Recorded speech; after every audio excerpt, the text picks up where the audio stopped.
Ladies and gentlemen, please welcome Nicolla Hewitt, journalist, and Michael Rigas, United States Department of State.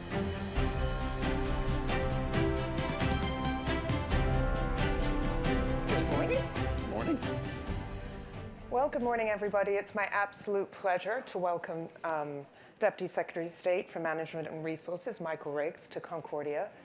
He, in the first Trump administration, I should say, chaired the President's Management Council to the tune of $4 trillion and oversaw the human resource policy for over 2.2 million federal employees. So he had his hands full. You obviously have a new role now, which we're going to talk about, the importance of commercial diplomacy.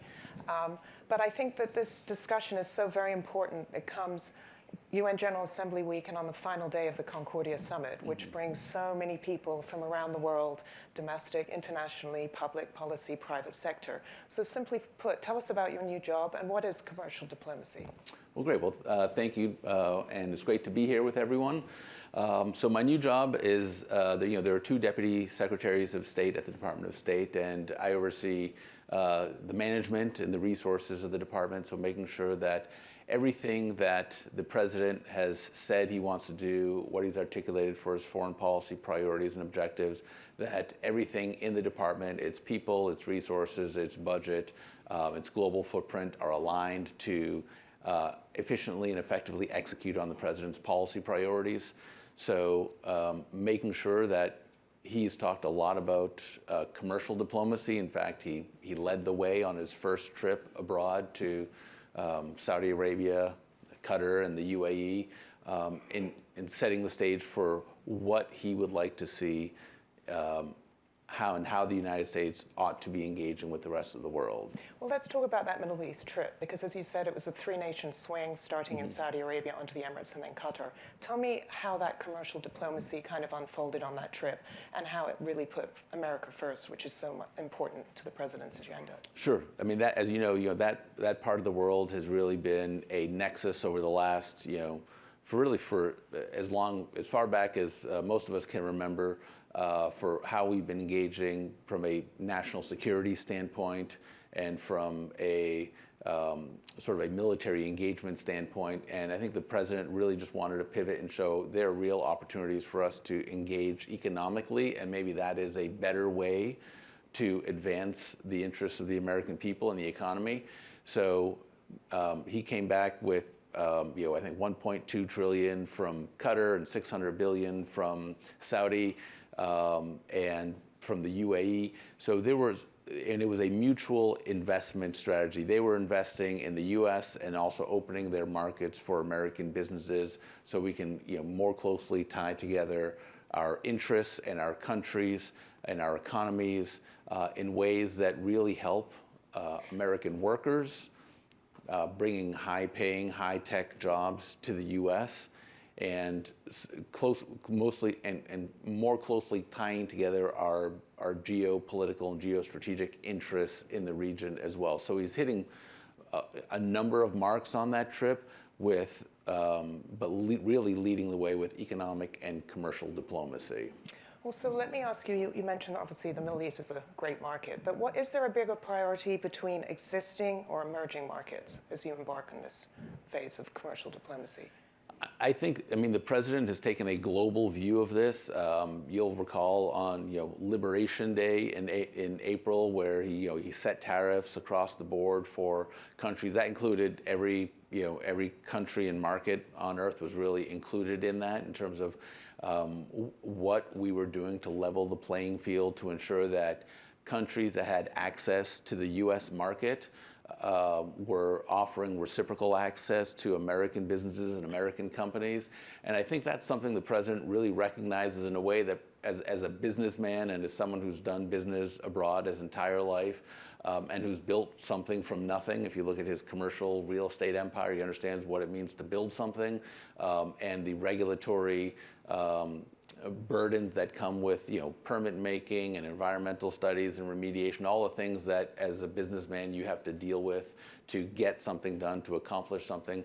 He recognized that the U.S. market, the the desire for other countries to want to sell into the U.S. market. We're the biggest market in the world, and the value of that. I think he recognized that in a way that maybe other presidents whose prior life experience and focus were elsewhere did not recognize. And he talked about, people want to sell in the U.S., we ought to treat it like a club. You have to pay 10% or 15% to join for the opportunity to be able to sell into the U.S. market. He's got these private clubs, and he understands, people are willing to pay for a membership to join an exclusive private club, and the biggest, best club in the world is the U.S. economy and the U.S. market, and he just innately and intuitively understands that from his own sort of marketing genius, how to position the United States to benefit U.S. workers, U.S. jobs, but also build really great positive relationships with other countries. Right, and so could you give us some actual specific examples of like how we can see issues that will really drive economic and diplomatic outcomes? Sure. So he's, on the Middle East swing, he really, there were a lot of deals that brought AI investment into the U.S. So the president has talked a lot about making the U.S. the leader in AI and winning the AI revolution. And that requires a tremendous amount of energy to build these AI data centers and whatever, with the GPUs for those who are a little more tech savvy in terms of what it takes to run some of these data centers. I mean, some of them are as big as, or almost as big as the island of Manhattan, and the amount of energy that it takes to run it is enormous. And that has also been another big focus of his administration and the Trump presidency, is bringing energy costs down so that we can make energy affordable, make these kinds of data centers and everything else affordable. I mean, energy is sort of a baseline cost that feeds into everything that we do, from transportation to shipping to manufacturing. Higher energy costs make everything more expensive, lower energy costs make everything less expensive. And if we're going to win the AI revolution, being able to access affordable energy is a key component of that. And that was also a key part of his trip to the Middle East as well. Well, and so how important, obviously, are allies in this new diplomatic approach? Very important. I mean, allies, and that's, I think, where the president has talked about having mutual shared economic interests. So we're investing in their countries, they're investing in our countries, in our country, and opening their markets to to American businesses. So we can have reciprocity. One of the things we do at the State Department is ensure that we are, from a diplomatic standpoint, we treat other countries in a reciprocal way with how they treat us. So if they allow our diplomats or us to do certain things in their country or restrict us in certain ways, we make sure we apply those same parameters to their engagement in the U.S. so that there's sort of no free lunch, that people can come here and do whatever they want, but we can't sort of behave in a similar manner. And I think we've taken that now to how we engage economically as well. So if we're going to have non-tariff barriers to entry in markets, that's what the tariffs that the president imposed was designed to mitigate against. And ultimately, I think they've been a very effective tool because the president, I think, ultimately is a free trader. He believes America can outcompete anyone on earth, and so the tariffs have just been a tool not just for economic diplomacy, but also for peace. I think we talked a little bit backstage about how the president has leveraged tariffs to bring about peace in the 7 wars that he helped to end. Well, actually, the tariff issue was a key in ending the Thailand-Cambodia conflict. Yes. I mean, I think he called both leaders and said, stop this fight, or we're not going to lower the tariff. Right. Right, and I think that's something again, this goes back to his experience and his life as a businessman. He understands the value of the U.S. market, which I think so many people either didn't understand or kind of took for granted, how valuable access to the U.S. market is to other countries. And so when the president comes in and says, if you don't cut this out, I'm going to put a 50% tariff on your goods and services. And then they realize the cost for war, for them, for engaging in war, actually suddenly becomes a lot more expensive. So he didn't have to threaten military action or sanctions or whatnot. He just say, you're not going to be able to sell in our in our market, if you engage in this behavior, I think you should find a way, and I'll help you find a way to bring peace.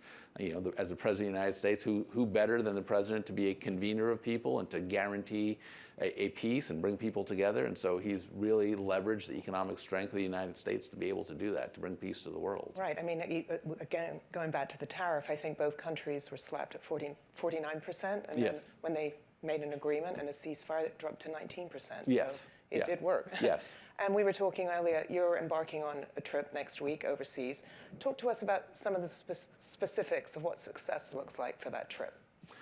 So again, we're planning a Middle East swing for me next week or in early October, but we have to see how this government shutdown or continuing resolution, how that happens, because that could impact my travel. But we're going to be hitting on visiting our friends and allies in the region, making sure that we are engaged in a way that our posts are engaged in a way that they have the resources and tools they need to be able to be engaging with our host governments and with the business communities abroad and here, that we're doing what we need to help open markets for American businesses overseas. I also spend some of my time engaging on issues of religious freedom. So that's always an issue that our government and the Trump administration cares a lot about, and just making sure that they know we're watching these issues and we're tracking them, and that we want to make sure that we're engaging diplomatically, that we care about a number of these issues. Obviously, countries are sovereign, and we want them to govern the way they see fit, but also certain fundamental rights need to be addressed and protected. And then also looking at, a lot of these countries rely on the United States, or certainly want to be able to purchase U.S. Defense systems. So I'll be talking a little bit about that with some of these host countries who want to be able to upgrade some of their defense systems as well. Well, I know we're sadly nearly out of time, but as we started at the beginning of this discussion, Concordia brings so many people from so many different countries and sectors. How can people in this room help ensure the success of your mission? Well, you can let us know how the State Department is doing. Are you getting what you need? Do you see, when you go abroad as the State Department, as helpful as it could be in terms of understanding and addressing the market access issues that your industry or your company may have if American businesses are being treated unfairly or have sort of non-tariff barriers to entry that the U.S. can engage on?